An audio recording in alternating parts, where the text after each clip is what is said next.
Très bien, merci Bozali Ebele Bokolanda Bisso sur Kleboa original Pecha Maloba officiel. Merci pour la confiance, pe fidélité au Bopé Sakabiso, Naib Sakabino toujours. Confiance, na fidélité, na bino de Sakabiso courage. Tango nyon soto tele makato, c'est la bino musala. Ndenge bozela kabiso, tout c'est la bino musala. Alors, Zalinga yo abino gradi mouya, autrement dit le fils de la promesse. Tous allez en direct, il y a République démocratique du Congo Toko.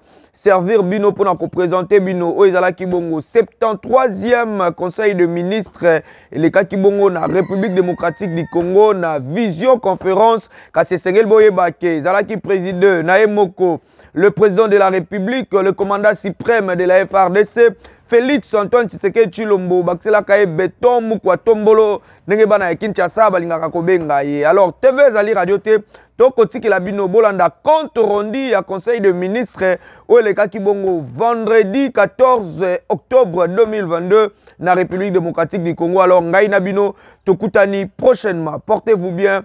Au revoir, à très bientôt.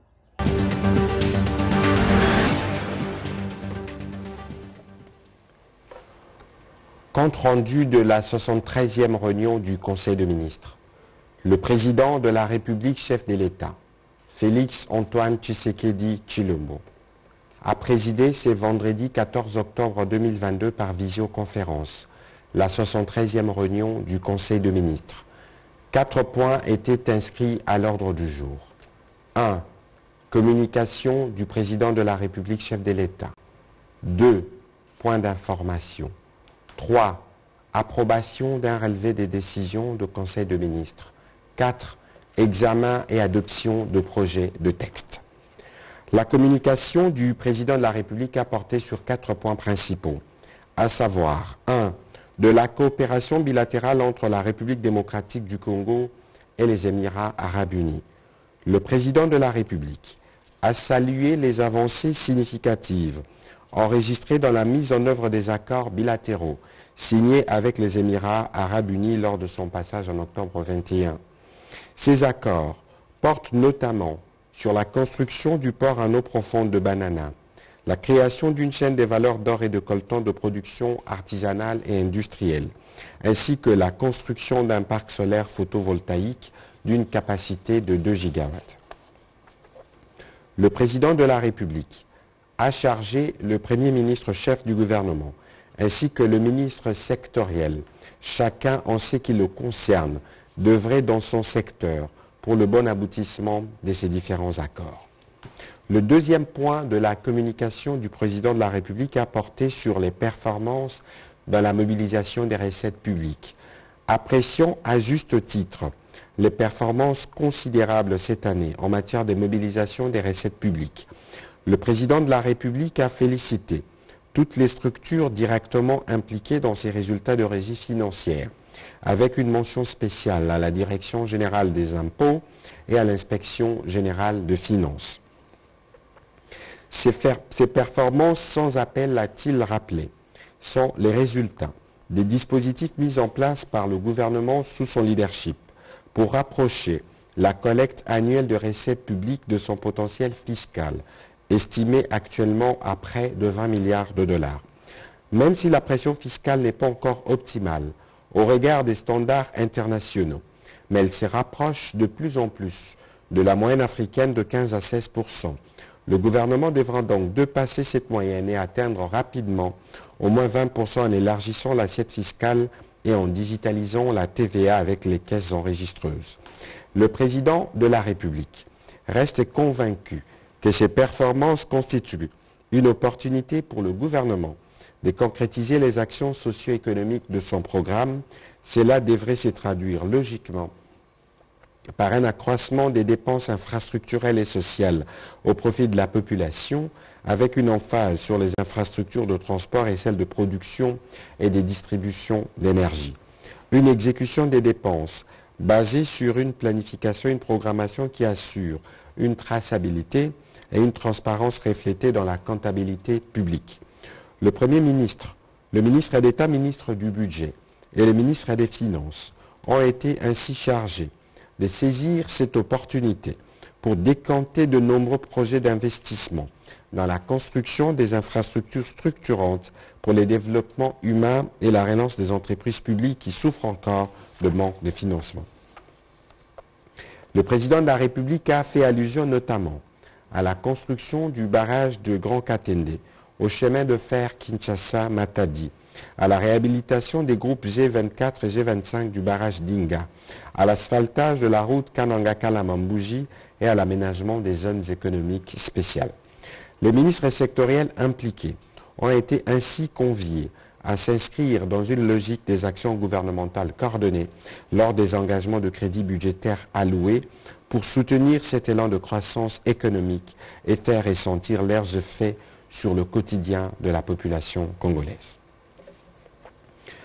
Le troisième point de la communication du président de la République a porté sur l'urgence de la mise en œuvre de la cybersécurité dans notre pays.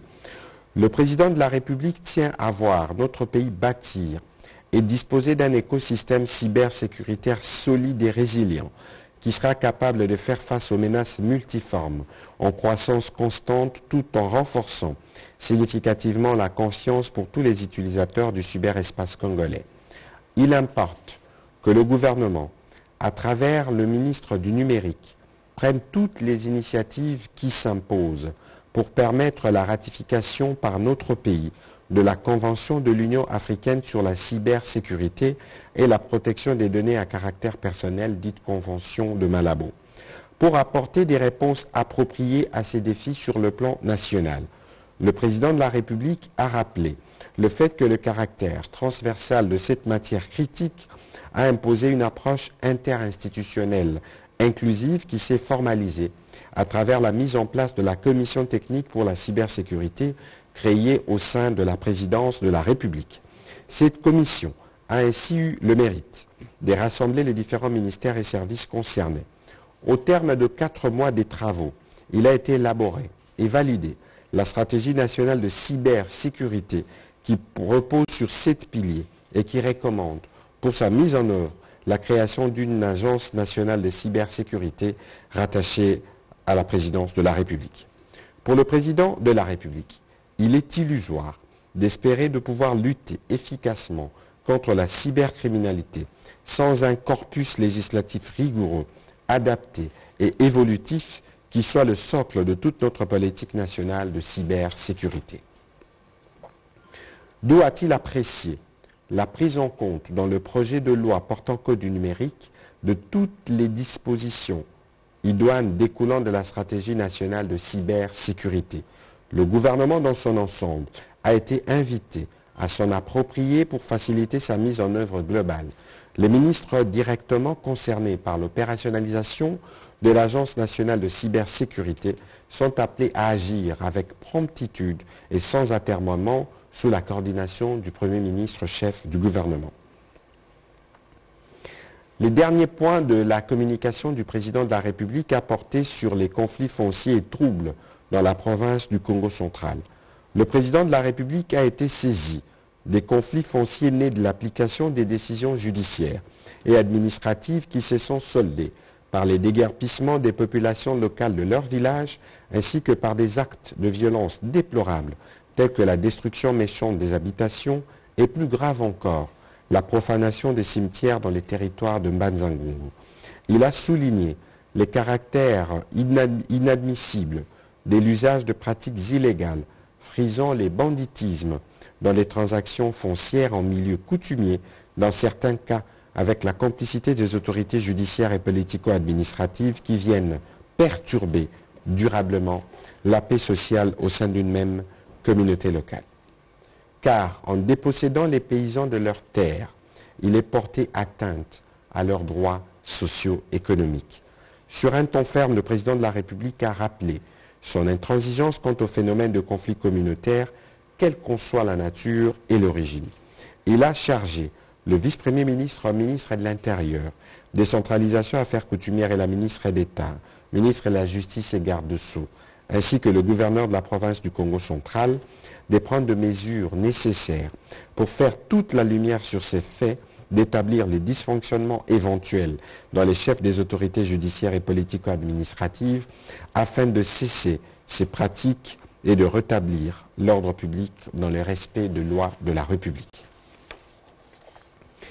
Partant de cette situation déplorable, le président de la République a chargé tous les gouverneurs de province à activer les mécanismes de veille et de prévention de conflits communautaires afin de favoriser la cohésion provinciale.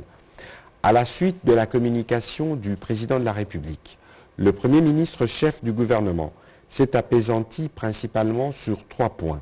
En premier, il a tenu à rendre hommage au président de la République, chef de l'État, commandant suprême de forces armées et de la police nationale, pour la mise en place effectuée au sein du haut commandement militaire de nos forces armées, car cette décision répond aux besoins de réorganisation de notre système de défense et de sécurité pour mieux faire face aux défis sécuritaires auxquels notre pays est confronté. En deuxième lieu, le Premier ministre a informé les conseils de la réunion qu'il a tenue avec les représentants de 15 pays occidentaux à travers leurs ambassadeurs et chefs des missions diplomatiques intéressés par la problématique du climat des affaires en République démocratique du Congo. Dans ce cadre, ils ont abordé toutes les questions liées notamment à la fiscalité, à la parafiscalité, à la loi agricole, à l'interaction entre les lois nationales et internationales, à la lutte contre les blanchiments de capitaux et les financements du terrorisme, à la digitalisation de procédures douanières en vue d'endiguer la fraude et la corruption, etc. Il en découle la nécessité de la mise en place d'un cadre permanent de concertation dans le but d'apporter régulièrement de propositions idoines pour l'amélioration du climat des affaires.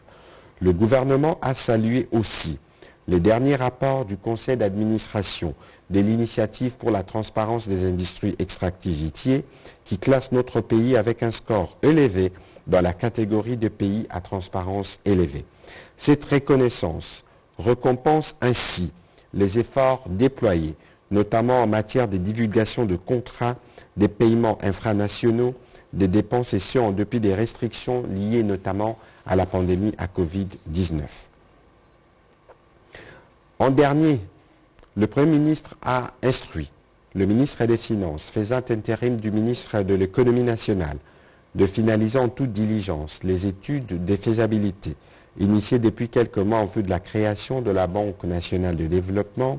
L'objectif est de rendre cette banque opérationnelle dès janvier 2023 en vue d'accompagner notamment le programme de développement de 145 territoires dans son volet création de chaînes des valeurs agricoles. Dans les mêmes ordres d'idées, il a encouragé l'Association nationale des entreprises publiques ANEP à finaliser le projet de création de sa propre banque afin de contribuer notamment au financement de grands bassins agricoles, à la relance du tourisme et à l'accélération de l'industrialisation. Sur 2 points prévus dans sa communication, portant notamment sur un projet industriel et sur un projet dans les secteurs de mines, le Premier ministre chef du gouvernement s'est fait compléter par le ministre de l'Industrie qui a fait le compte-rendu de la mission qu'il avait effectuée à Vanga dans le Kwilu en compagnie du directeur général adjoint du FPI afin de s'enquérir de l'évolution du projet Kristovich. Il a constaté que ce promoteur qui a obtenu les financements du gouvernement a déjà franchi les étapes importantes pour installer l'usine moderne d'extraction et de production d'huile de palme brute, d'huile palmiste, d'huile raffinée, du savon et du biodiesel. Les niveaux d'exécution satisfaisants du projet, ainsi que sa portée socio-économique, suggèrent que la cérémonie d'inauguration de ce projet s'efface entre décembre et janvier 2023 et à être placée sous les auspices du président de la République. À son tour, la ministre des Mines a entretenu le Conseil au sujet de l'élaboration de la cartographie géophysique, aéroportée et géologique de notre pays, dans le but de mieux comprendre sa géologie et d'évaluer le potentiel de ses ressources minérales.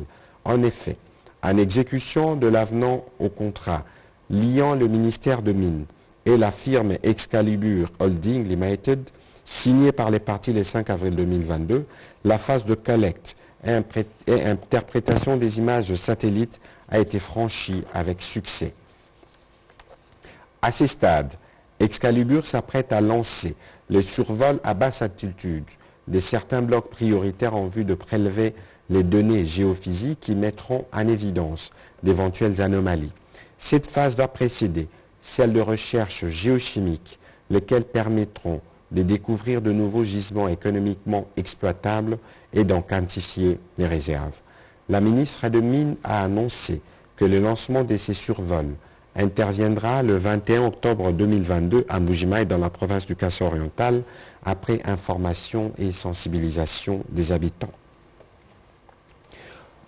Au deuxième chapitre du Conseil des ministres de ce jour, relatif au point d'information, intervenant au nom de son titulaire en mission, le vice-ministre de l'Intérieur a informé le Conseil de l'État du territoire, qui reste dominé par les opérations militaires en cours dans la partie est de la République démocratique du Congo, mais aussi celle dans la province de Mai-Ndombe, dans l'ex-province du Bandundu. Le vice-ministre de l'Intérieur est revenu notamment sur la situation particulière de certaines provinces et particulièrement dans la province du Mai-Ndombe où se déroulent les opérations de ratissage. Par ailleurs, il a informé le Conseil de la reprise ou de la tenue plutôt du 3 au 7 octobre 2022 à Lusaka entre le parti zambien et congolaise des discussions portant sur le conflit frontalier entre les deux pays. En complément au vice-ministre de l'Intérieur, le ministre de la Défense nationale et ancien combattant est revenu aussi sur la situation opérationnelle dans la partie est de la République démocratique du Congo et il a rassuré que dans la partie ouest, principalement dans la province du Mai-Ndombe, que la situation est globalement sous contrôle de forces de défense et sécurité et qui continue à fouiner tous ces bandits et criminels qui ont sémé la mort et la désolation dans cette partie du pays. Au sujet de la situation sanitaire, la vice-ministre de la Santé, prenant la parole au nom du ministre en mission, a présenté au Conseil la situation sanitaire globalement dans le pays, abordant spécifiquement les volets liés à la Covid-19. Elle a tenu à démentir la rumeur qui circule, attribuant au professeur Muyembe l'annonce de la fin de la pandémie alors qu'il a plutôt évoqué une situation de stagnation de la maladie. Malgré la décrue observée, le ministère de la Santé publique, Hygiène et Prévention continue d'appeler toujours à la vigilance et au vaccin pour prévenir ou minimiser l'impact en cas de survenue de cette maladie. Dans un deuxième volet, la vice-ministre de la Santé a présenté la situation relative à certaines maladies dans le pays, notamment le choléra, la rougeole et les monkeypox, et a rassuré le Conseil des mesures de riposte qui sont en cours. Avant de terminer son propos, elle a présenté la synthèse de travaux de la commission Bibois 2 en indiquant que les 10 travaux évoluent plutôt bien et répondront dès les retours à Kinshasa des ministres des Finances et du Budget qui sont pour le moment en mission à l'étranger ou ils prennent part à Washington aux assemblées des printemps. Le Conseil a pris acte de cette note d'information. Toujours sur ces chapitres, invité à prendre la parole, le vice-gouverneur de la Banque centrale, représentant la gouverneure en mission, a présenté au Conseil la conjoncture économique du pays. La situation macroéconomique de la RDC reste relativement stable, traduisant les efforts de la conjonction des actions des autorités tant budgétaires que monétaires. Les estimations sur base des réalisations de production à fin mars 2022 renseignent une croissance de 7,1% attendue en 2022 contre 6,2% une année plus tôt. Cette croissance est expliquée principalement par la bonne performance des branches extraction et transport et télécommunications d'une part, et les bons comportements de la dépense publique tant des consommations que d'investissements d'autre part. La croissance du PIB hors mine se situerait à 4,7% en 2022 contre 4,5% en 2021. Toutefois, l'économie congolaise reste exposée aux facteurs de risque externes tels que les incertitudes de la fin de la guerre en Ukraine, avec l'annexion de 4 territoires ukrainiens à la Russie et la recrudescence des tensions inflationnistes à la suite de l'inflation importée et de la crise de produits pétroliers. Pour faire face à cette situation, le vice-gouverneur de la Banque centrale a formulé 3 recommandations suivantes. 1. Le renforcement de la coordination des actions au niveau des politiques monétaires et budgétaires. la poursuite de la surveillance des facteurs de liquidité bancaire au niveau de la Banque centrale du Congo, l'accélération des mesures visant à renforcer la production locale et la diversification de l'économie, la poursuite de la mise en œuvre de réformes structurelles retenues dans le cadre du programme avec le Fonds monétaire international. Le Conseil a pris acte de cette note d'information. À son tour, le ministre d'État, ministre du Développement rural, a présenté le rapport de la mission qu'il a effectuée en Séoul, en Corée du Sud, relatif à la poursuite et à la conclusion des discussions sur le projet de l'amélioration de l'habitat rural. Il a présenté le cadre général de la politique d'habitat suivant la vision du président de la République, chef de l'État, celle de développer notre pays à partir de la base. C'est dans ces cadres que le ministère du Développement rural a mis en place le projet d'appui à l'amélioration de l'habitat rural dans les 26 provinces de notre pays. La mission qu'il a effectuée à Séoul s'est donc inscrite dans l'optique de poursuivre et de conclure des discussions avec des consortiums sud-coréens pour la matérialisation de ce projet allant de la période de 2022 à 2032. La mission effectuée a aussi permis non seulement de bénéficier d'un accord pour les financements du projet pour 4 milliards de dollars américains, mais aussi elle ouvre des opportunités de financement des activités sectorielles dont l'agriculture, la santé, l'environnement et les infrastructures. Le Conseil a pris acte de ces rapports. À son tour, le ministre des Hydrocarbures, toujours sur ces chapitres de points d'information, a présenté au Conseil le rapport sur l'état d'avancement du processus d'appel d'offres de 27 blocs pétroliers et de 3 blocs gaziers. Il a rappelé qu'en exécution des articles 33 à 39 de la loi numéro 05/012 du 1er août 2015 portant régime général des hydrocarbures et des articles 60 à 80 du décret numéro 16/010 du 19 avril 2016 portant règlement d'hydrocarbures, le lancement des appels d'offres de blocs a eu lieu le 28 juillet 2022 à Kinshasa à travers de la publication de l'avis à manifestation d'intérêt. À la suite du lancement de l'appel d'offres, plusieurs étapes ont été exécutées à ces jours. Il s'agit respectivement du business to business et échange technique, de la campagne promotionnelle à Houston et à Cape Town, de la réception des offres et de la clôture des dépôts des offres le 10 octobre 2022. En ce qui concerne les blocs gaziers, le ministre des Hydrocarbures a informé le Conseil que la séance publique d'ouverture de pli est intervenue le 12 octobre 2022. L'évaluation des candidatures aboutira à une liste restreinte de sociétés présélectionnées qui accéderont au cahier de charges. Ces derniers appellera les dépôts des offres techniques et financières des sociétés de leur analyse, sortira le rapport qui sera présenté au Conseil des ministres pour validation avant les négociations du contrat de partage de production dont la date butoir retenue est annoncée pour le 31 octobre 2022. Quant aux 27 blocs pétroliers, le ministre des Hydrocarbures a préconisé la poursuite de la campagne promotionnelle au regard de l'engouement constaté à la suite de son passage au sommet Africa Oil Week. Le Conseil a pris acte de ces rapports. Le ministre du Numérique a présenté au Conseil la note d'information relative à la tenue du forum international dénommé Africa Digital Expo ADEX en cycle qui se tiendra à Kinshasa du 3 au 4 novembre 2022.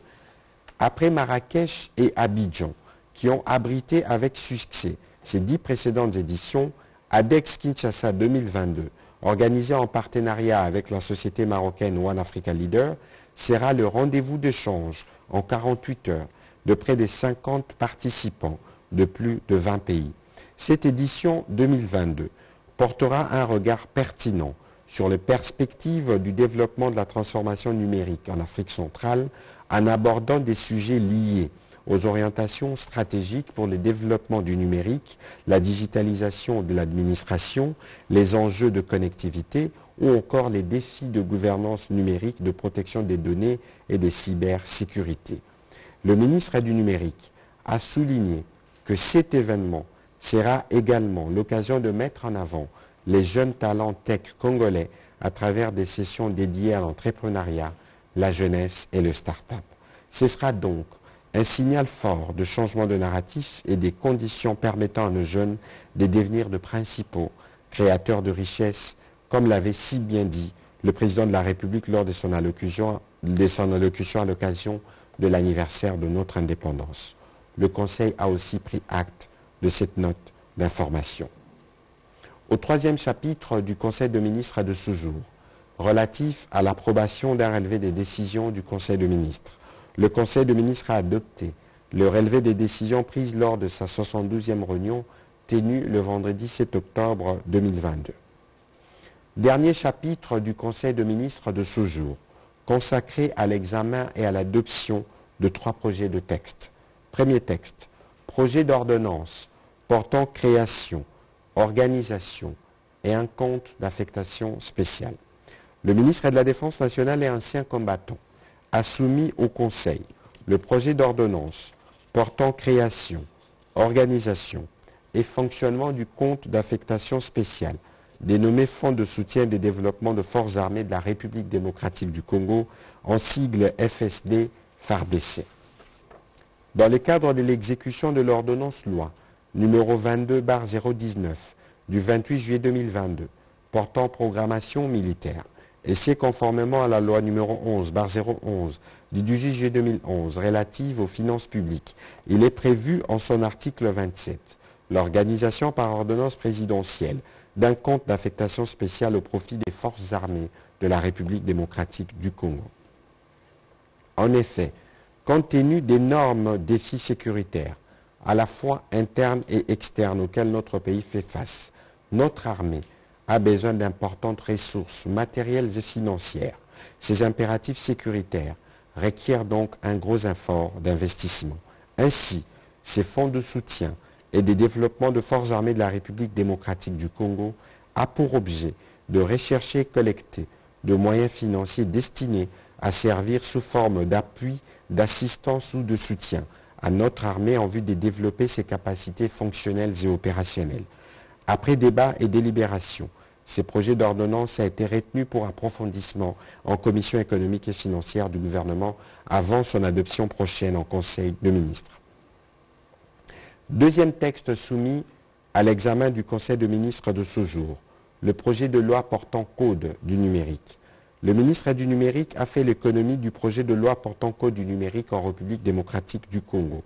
Déjà amendé par le Conseil de ministres, il a indiqué que ces projets du code numérique a aussi bénéficié des commentaires et recommandations de certaines organisations internationales évoluant dans ces secteurs. Intégrant ces préoccupations, les experts ont résolu de structurer le projet du code du numérique en limitant strictement son champ d'application au seul secteur du numérique. Ainsi, le texte est passé de 7 à 5 livres, de manière à éviter tout conflit sur le champ d'application avec d'autres lois en vigueur, notamment la loi sur les télécommunications et les technologies de l'information et de la communication. Par ailleurs, avec le recours au numérique, la République démocratique du Congo, comme tout autre pays, est confrontée à des nouveaux enjeux et défis. Ceux-ci se rapportent notamment à la protection de la vie privée, à la souveraineté numérique sur les données des citoyens, à la validité juridique de l'outil, de l'écrit et de la preuve électronique dans les échanges, à la protection des consommateurs dans le cadre du commerce électronique, contre la propagation des fake news, mais aussi aux réponses à réserver aux actes de malveillance sur les systèmes d'information et dont peuvent être victimes les personnes physiques ou morales. La codification permet de regrouper des textes juridiques avec le but d'assurer une harmonisation entre les différents textes en mettant en place un tout cohérent. L'objectif premier est d'unifier le droit, de le rendre lisible et accessible, d'en faciliter l'application et l'interprétation, a conclu les ministres du numérique. Après débat et délibération, le Conseil a adopté ces projets de loi. Dernier texte soumis au Conseil de ministres de ce jour, projet de loi modifiant et complétant la loi numéro 96-002 du 22 juin 1996, fixant les modalités d'exercice de la liberté de la presse. Le ministre de la Communication et Médias a présenté à l'attention du Conseil l'avant-projet de loi modifiant et complétant la loi numéro 96002 du 22 juin 1996 fixant les modalités de l'exercice de la liberté de la presse. Faisant l'économie de ce texte, il a tenu à préciser que l'élaboration de cette dernière vient marquer le premier pas de la marche vers la salubrité médiatique recommandée par le président de la République au cours des États généraux de la communication et des médias. Cette loi vise aussi à conformer les secteurs des médias à l'évolution des nouvelles technologies de l'information et de la communication et à encadrer, entre autres, l'exercice de la presse en ligne. Aussi, ces textes apportent-ils les innovations et adaptations suivantes. L'extension de l'objet de la loi à la liberté d'information et d'émission par la radio et la télévision, la presse écrite ou tout autre moyen de communication en République démocratique du Congo, conformément à l'article 24 de notre Constitution. La garantie de l'exercice d'une presse réellement libre, partenaire au développement. La jouissance effective du droit constitutionnel à l'information pour tout Congolais, comme l'ont soutenu les professionnels des médias, les acteurs sociopolitiques et ceux de la société civile dans les rapports généraux des États généraux de la communication et des médias tenus en janvier 2022 sous la présidence du président de la République sur les réformes légales et institutionnelles du secteur de la communication et des médias. La prise en compte des exigences des nouvelles catégories des médias dans la presse en ligne, les médias associatifs, communautaires et professionnels, la prise en compte du domaine .cd de la République démocratique du Congo dans la création et la gestion des médias en ligne, les renvois de la régulation des médias en République démocratique du Congo au Conseil supérieur de l'audiovisuel de la communication conformément à la loi organique numéro 11/001 du 10 janvier 2011 portant composition, attribution et fonctionnement du Conseil supérieur de l'audiovisuel et de la communication. La promotion de la viabilité économique des organes de presse pour garantir d'une part les intérêts des entrepreneurs et d'autre part les exigences fondées sur le développement des vecteurs économiques stables en faveur des employés. Par ailleurs, il a tenu à signaler que la réforme du cadre légal et institutionnel du secteur de la communication et des médias serait incomplète si l'arsenal de textes devant le régir n'est pas adopté totalement. Outre l'application en cours des recommandations de la Commission d'assainissement de l'audiovisuel et la tenue du Congrès extraordinaire de l'Union nationale de la presse du Congo, le ministre de la Communication et Médias a insisté sur la nécessité et l'urgence de finaliser ou réviser d'autres textes qui devront contribuer à régir de manière intégrée l'écosystème médiatique de notre pays. Il s'agit respectivement de la loi sur l'accès à l'information publique, le décret portant le statut des journalistes œuvrant à République démocratique du Congo, la loi organique numéro 11/001 du 10 janvier 2011 à réviser, portant composition, attribution et fonctionnement du Conseil supérieur de l'audiovisuel et de la communication. Après débat et délibération, le projet de loi a été adopté en Conseil de ministres. Commencé à 13h13, la réunion du Conseil de ministres a pris fin à 17h15. Je vous remercie.